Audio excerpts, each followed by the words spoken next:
Halo semuanya, hari ini saya akan sedikit membagikan tips mengenai bagaimana membangun resiliensi sebagai kunci keberhasilan dalam bisnis. Apa itu resiliensi? Resiliensi itu adalah kemampuan untuk bangkit setelah menghadapi kegagalan.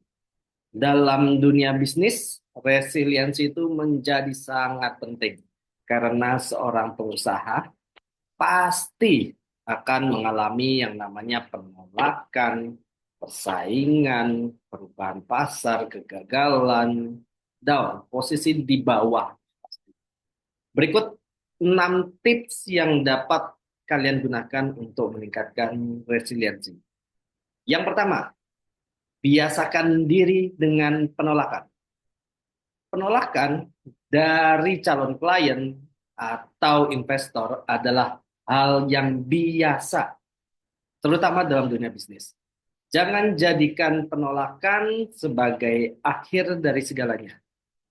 Alih-alih menyerah, jadilah penolakan sebagai umpan balik untuk mengevaluasi strategi bisnis kamu. Setiap kata no, tidak, big no, adalah peluang untuk kita memperbaiki pendekatan dan memperkuat produk.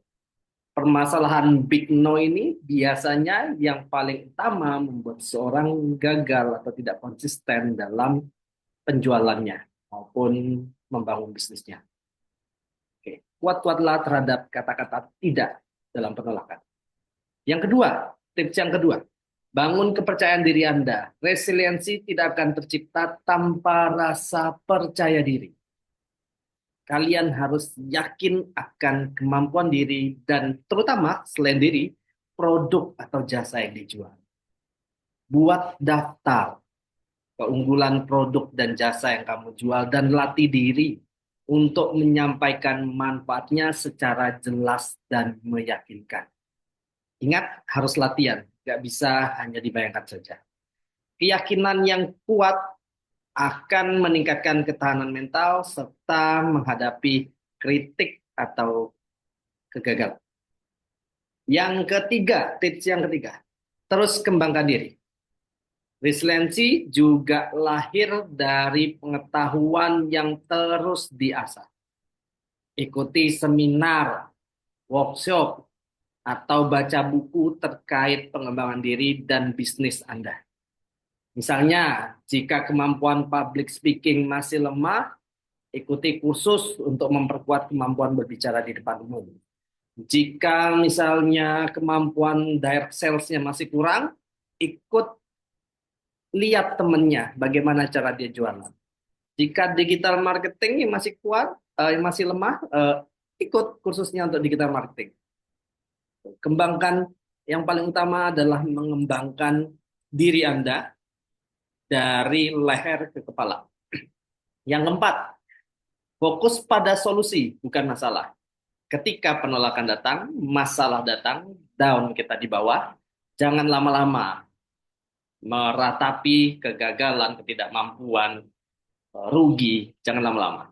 Segera alihkan fokus Anda pada mencari solusi. Cari solusi. Bisnis ini tetap harus jalan, apapun yang terjadi. Konsep itu dibangun lewat apa? Solusi. Carilah solusi. Tulis kira-kira solusinya, langkah konkretnya apa yang bisa dilakukan.